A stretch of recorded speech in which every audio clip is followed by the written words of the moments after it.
Hi, everybody, and welcome from me here from Berlin at the GCCM, and we're here live with a very senior panel, and we're going to talk about the cybersecurity at the forefront. So we're going to talk about the new challenges for cybersecurity, how to survive it, how to secure the cloud business, and so on and so more. And this topic, ladies and gentlemen, for you out there is probably one of the most important ones. It's the security for us all, our data, our personal lives, and everything around it. So please welcome with me Max, Florin, Sami, and Raul, and I'll give them a quick moment to introduce themselves here at the Webinar.Live platform at the GCCM in Berlin. So Max, over to you, over to Düsseldorf. Welcome. Thank you. Thanks for having us. So my name is Max. I'm working for Deutsche Telekom, Telecom Global Carrier on the product management side for many, many years now. I'm there responsible for the IP transit product and DDoS defense product. So connecting networks, connecting clouds and securing them is part of my day-to-day business and routine. Okay, thank you very much, Max. And let's go to the beautiful country of Tunisia. Sami, welcome. Welcome, thank you. I'm Sami Said. I'm the Security Executive Director at Tunisie Telecom, the first telecom operator in Tunisia. We provide mobile services, fixed internet, and cloud services. So I'm the security director since 2015, and at the same time I'm a member in three work groups, three GSMA security work groups. Thank you, Sami, and fantastic having you on this panel. So let's go over the Atlantic all the way to Dallas, US. Paul, welcome. Thank you for having us here. Yes, Paul Relis. I'm the Senior Director for our product group here at GTT.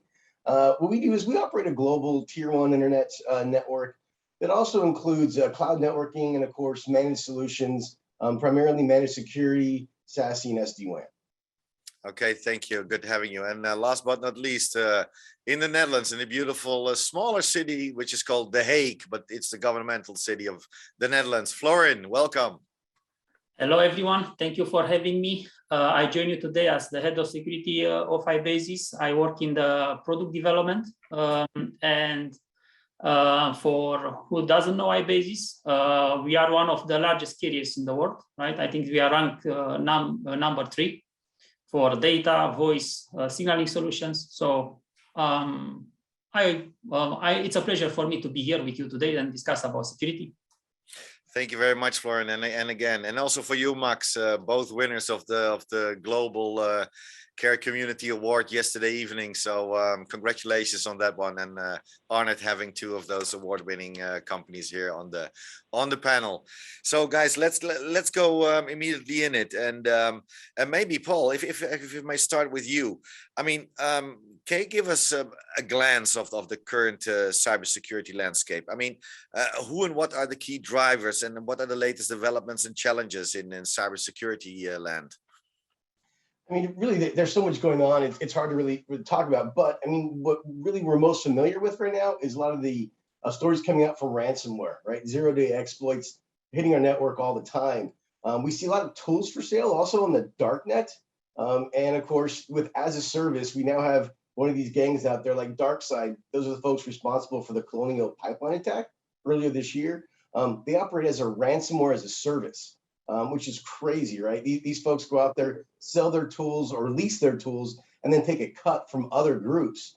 And they do these double extortions, right? They ask for payment to unlock the computers that are locked, and then they want additional funds to retrieve any of that exfiltrated data. So that's really what we're on focus right now. Okay, thank you, Florin. What do you see around you? What's happening? For me, what is the most interesting which is happening recently is legislation, right? So for long, security was left to scattered investment from different companies and entities, right? However, if you look right now, what happens is that ENISA is going for the first time to put legislation in place for the 27 European Union member states. Then UK launched in December last year. They put national legislation, right? So with fines up to £100,000 per day of not complying with security. And United States is copying right now legislation which is done by ENISA, right? So for me, the biggest change, game changer in the world is the legislation. So it's not anymore left to somebody and fragmented solution, but governments are coming with strict requirements so that they force people to do something really about it. Mm-hmm. Okay, thank you. Sami, what do you see around you? What I can add to Paul and Florin is the fact that resilience and business continuity are the main issues, the main challenges in cloud context. So we have to be aware of the continuity and resilience by upgrading application softwares, OSs, and having backups and shared responsibility between the organization and the cloud provider to protect the continuity of their business, and at the same time to protect the data transferred and computed in the cloud systems. Okay, thank you. Max, your view?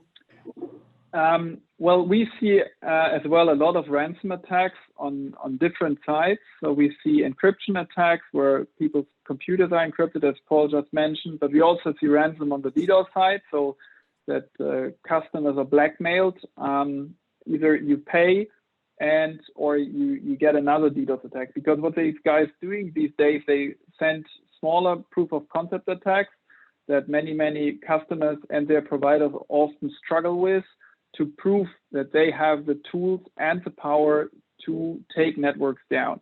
And that they really do that these days with proof of concept attacks. This is something that hasn't been seen so often in the past, or that often in the past. And we have upcoming elections here in Germany, so everybody is looking forward to that, also on the cybersecurity side, to protect the elections. And as Sami suggests, so business continuity and availability of networks and cloud services is a big topic. Okay, so so we scope, let's say, the landscape, and it's therefore it's more than even your reasons to be together and to tell the people what's out there, what they have to watch for, and you know, see if they can learn something about the discussions we're currently having. So Paul, if I may come to you again, how did new technologies like IoT, big data, etc., you know, change the security arena? And please maybe elaborate also on the fights between the attackers and the defenders. What can you share with us? Sure. I think the main shift is really folks moving from enterprise, moving from MPLS and that hub and spoke architecture, where most of that internet traffic went from those remote sites into the data center and or that large office building, right? That large site. With SD-WAN, right, leveraging the commodity access of internet, I think that really broke open the perimeter. Already perimeter security was going out of style, but with that shift in posture, and then adding, of course, IoT, many of those devices get on the network via the internet, so that perimeter security is no longer enough. It's security everywhere, right? You need security inside the network, so that once an attacker maybe gets in and tries to go laterally, they can defend against that. Even all the way down to EDR, right? That endpoint protection.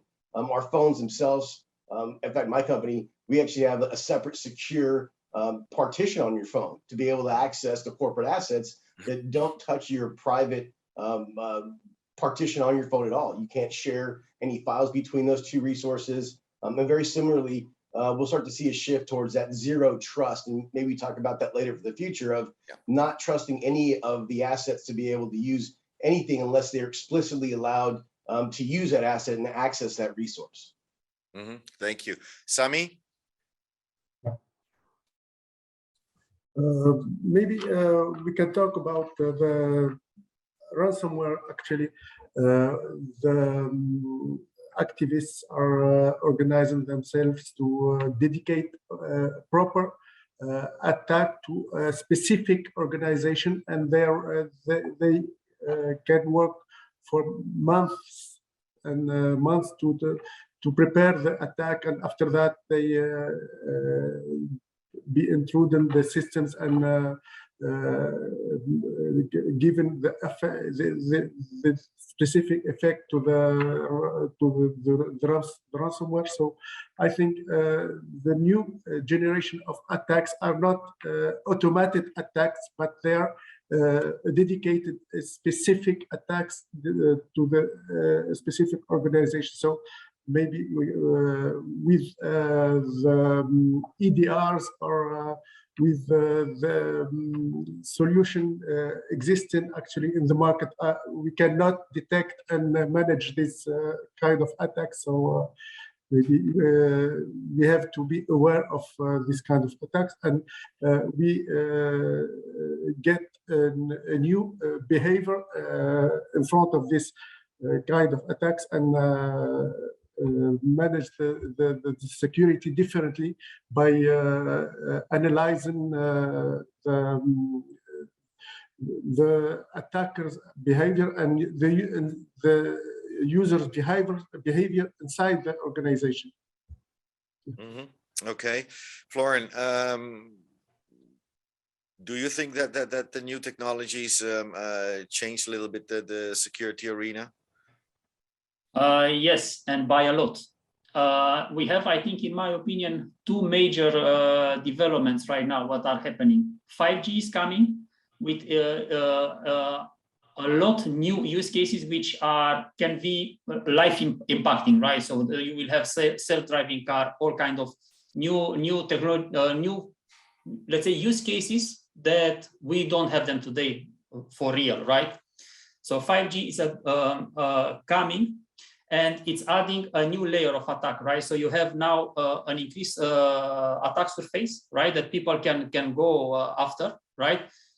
And 5G is supposed to inherit many of the even 2G issues, right? So right now over signaling networks, we know that people can be geo-tracked, SMSs can be intercepted, 9 of the 10 cases, an SMS can be intercepted, voice calls can be listened.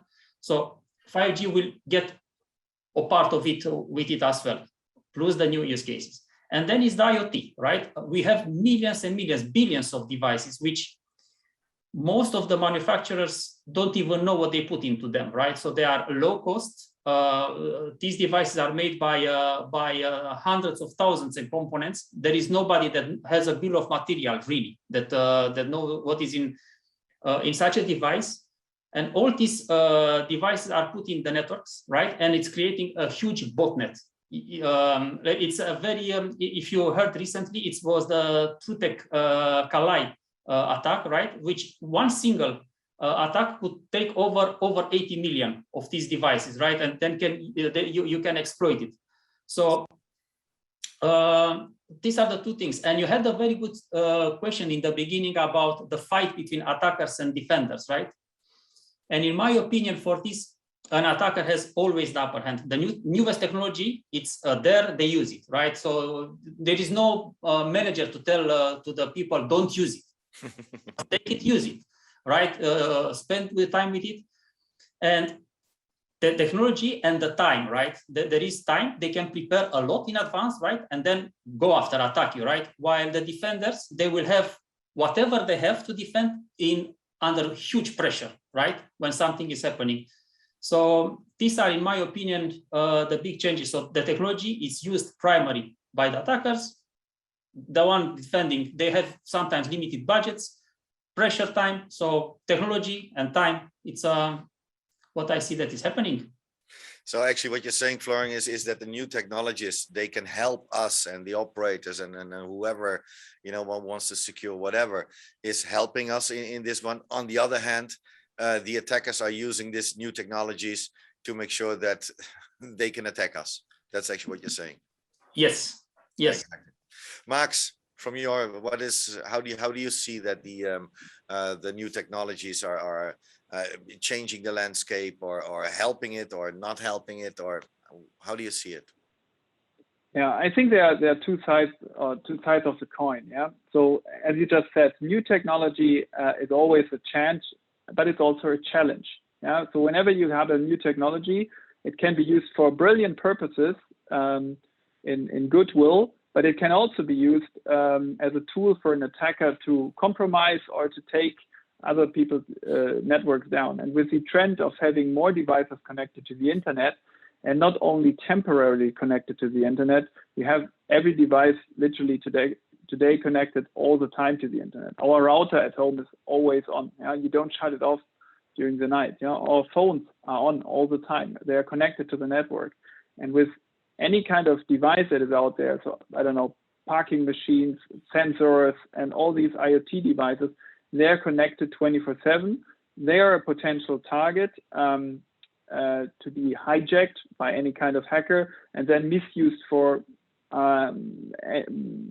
good and bad purposes. And having these millions of devices out there, I think this is definitely in the long run a threat, because nobody's literally managing them. Vendors are leaving the market without providing updates to those devices. And this is, I don't know, maybe the next trend will be a cleaning service for those devices. I don't know. Yeah, no, it's you know, we have already things on our computer, but are we using it? Hardly, right? So coming to the sorry, I think there's also a push for the infrastructure, the former SCADA systems, right? The railroads and the manufacturing being online as well, right? Those were usually closed systems previously. Now we're opening those up, and that leaves a lot of attack vectors as well, right? Getting into those devices. As Florian mentioned, you know, the microcode on there, the chips on there, no one knows exactly where they come from. There could be hidden code in a lot of that once they get onto a network, somebody can get in, exfiltrate data or change what happens in those manufacturing areas, right? Yeah, no, absolutely, absolutely.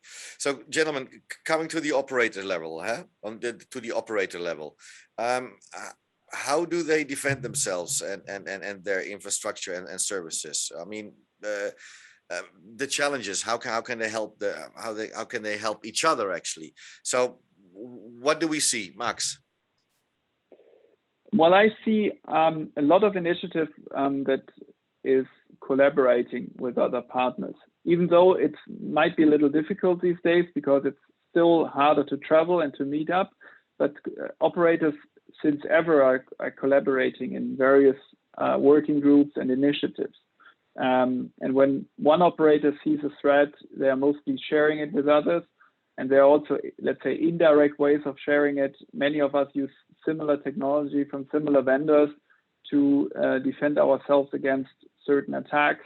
We all have experts in our fields amongst our teams, basically, to cope with those situations, to be prepared, and to make the internet a better place, and also to help our customers that they don't need to look at any deep detail. Because a customer, no matter if it's an enterprise, a mid-sized company, or an end customer, they want to have a well-working and very well-provisioned service with a great user experience and a bit of security. Mm-hmm. Sami? There are two kinds of collaboration that we can study. That the first one is the collaboration inside the standardization bodies like 3GPP, GSMA, ITU, ETSI, and there are several work groups, several security work groups working and daily updating all the operators about the security risks and new vulnerabilities, and they collaborate to to give the countermeasures to the frauds and securities. security issues. And the second one is with security centers like CERTs, CCIRTs, CERTs that means Computer Emergency Response Teams, international CERTs, and security, cyber security incident and response teams. And inside the organization, there are, we can set up security operation centers that collaborate with these centers. And between the operators themselves, we can make some, can set up some collaboration in the same country, for example, in Tunisia, under our national security agency. We collaborate for two or three security issues like the DDoS and for example,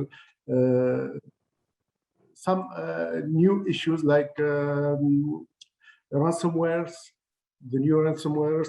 We collaborate also about geolocation and risky numbers. There are some phone numbers or mobile numbers that are known as risky numbers. So we collaborate to get to exchange and to share the information about those numbers. So we can collaborate inside between the operators in the same country, and we can collaborate with international centers and international work groups. Thank you. Florin, from your point of view? Max and Sami already addressed a very good word, collaboration. It's collaboration with your partners, with your vendors, with a legal enforcement agency. So all this is addressed. I will go a little bit beyond that. I would say that this secrecy between mobile operators or fear or being ashamed to be attacked has to go away, right? Attackers will share information. Why not the telecom community share information on type of attacks? I think Max addressed it. He touched the point on this type of sharing of, we use the same infrastructure. Many of the vendors are the same. So I think this is very important as well to have this feeling of shame go away and be able to share.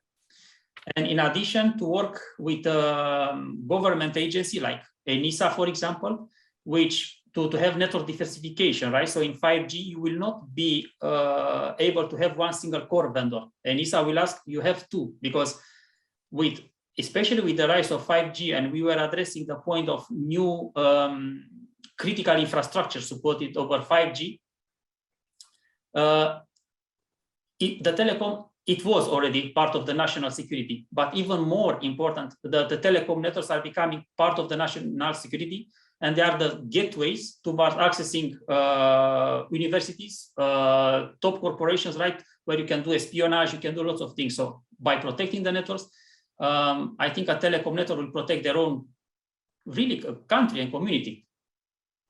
Okay, thank you. Paul. Really, echoing the comments of the panel, right? I mean, as Florin mentioned about the companies and they're being shy. I mean, we kind of joke in security that there's two kinds of companies. Ones that have been hacked and know it, and ones that have been hacked and don't know it. And that's it, right? You're in either bucket. So we definitely need to share that information.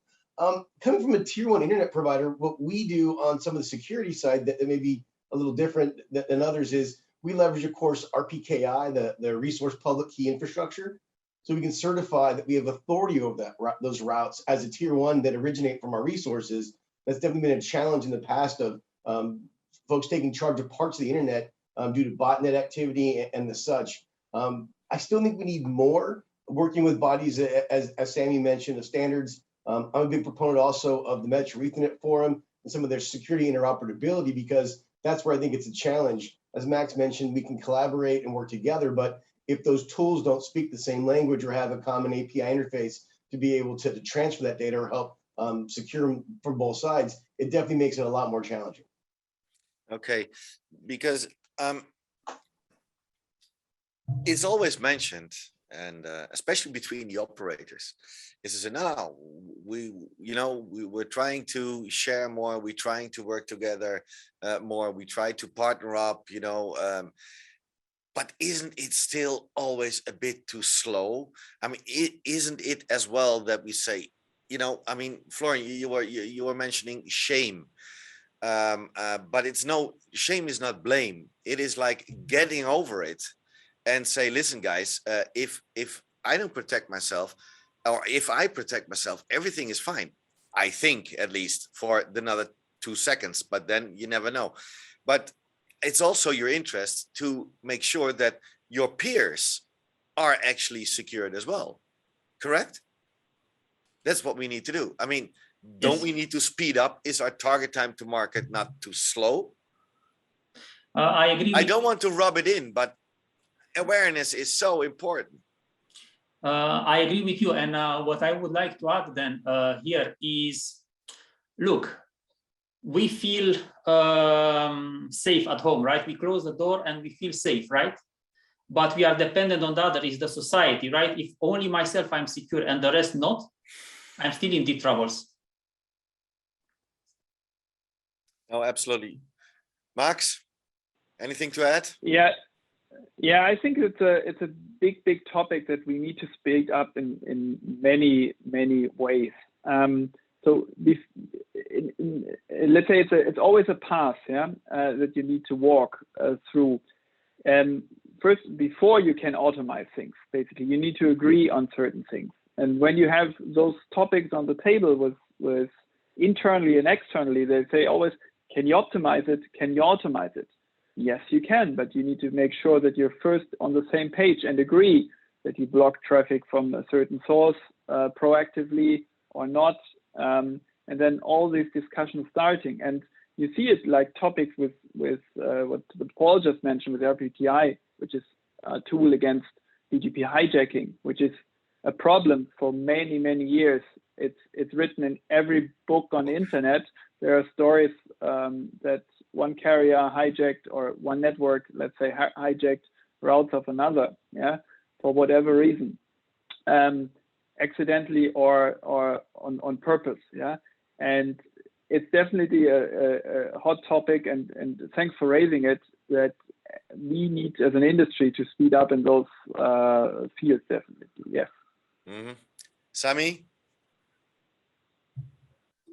The role of regulators and the security agencies is important to push operators to work together, especially when there is a known vulnerability and that may make impact to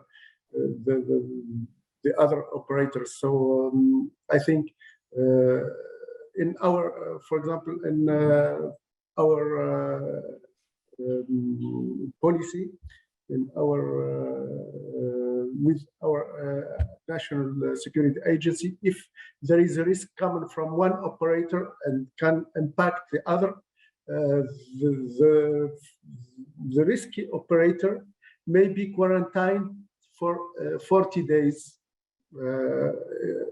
in one or some of its activities. So it's very important to play this role and to push operators to work together and to share the information.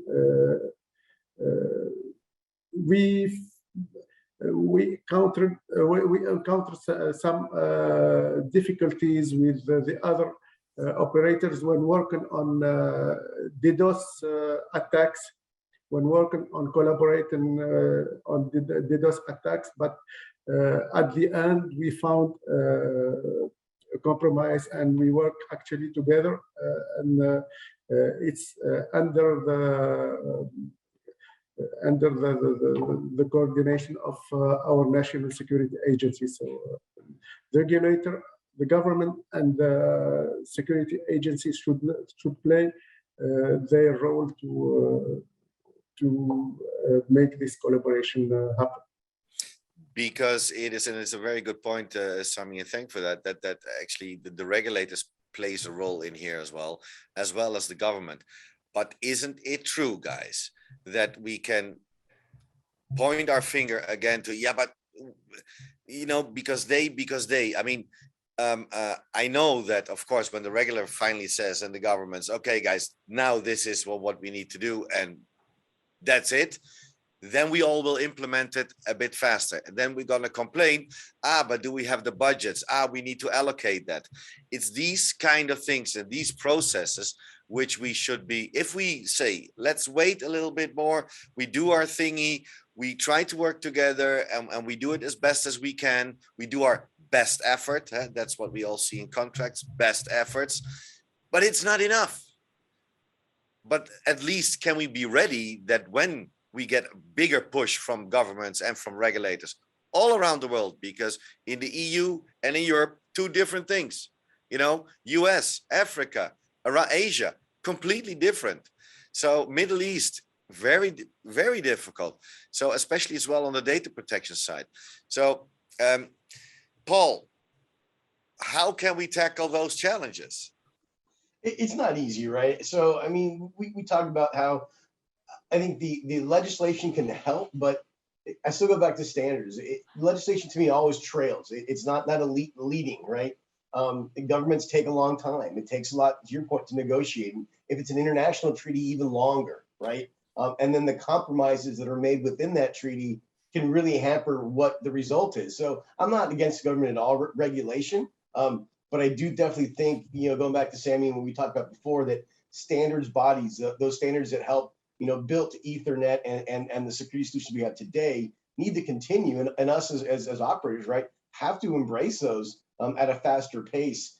I do think with the focus on security, especially in the press, I think we can't go a week or two without hearing of a DDoS attack or ransomware or something. That's definitely getting the attention of the executives and making sure that we do get that push ahead of the game there. Mm-hmm. Okay.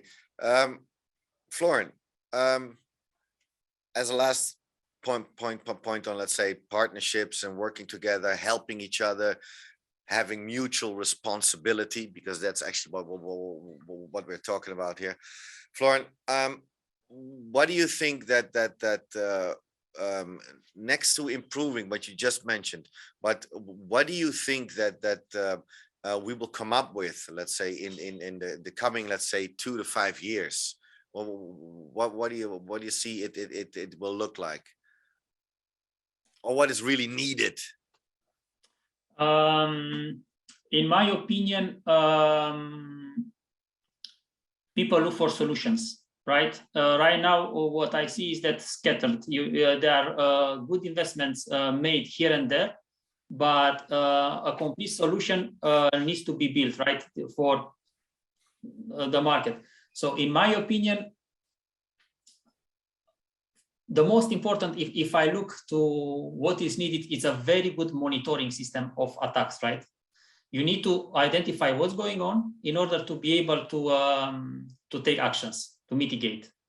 So visibility, it's very important. Second, what I think it's going to happen is that where do you put the visibility, right?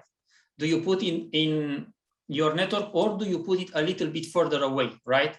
Because the advantage of putting a monitoring system and maybe even mitigation a little bit further away is that even if your national infrastructure or your internal protection has been bypassed, the far away entity can still see it, can still go and monitor the attack and can advise you.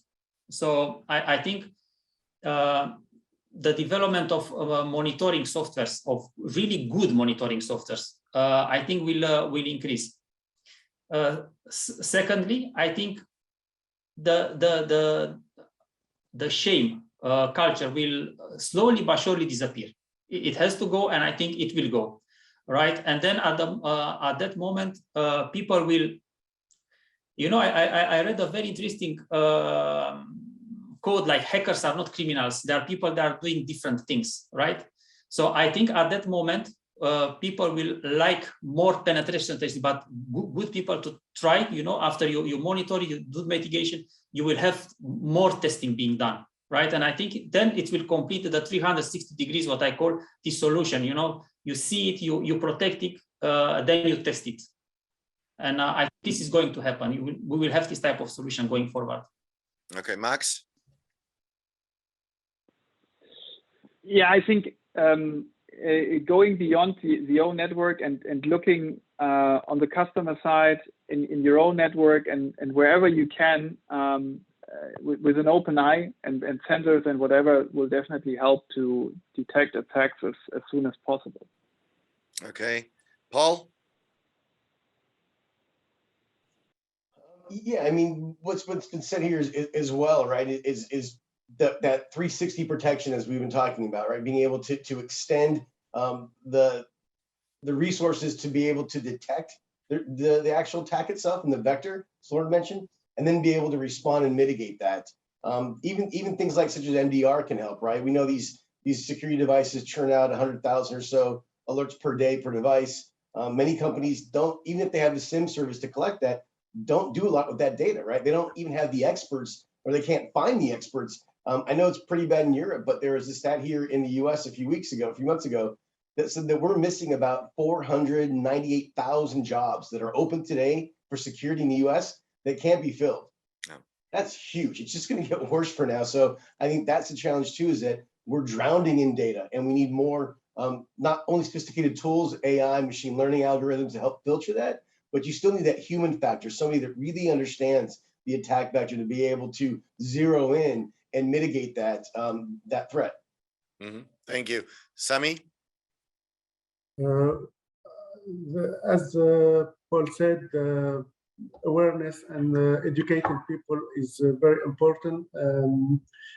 This moving to the cloud and with the new technologies, IoT, 5G, with the new developments and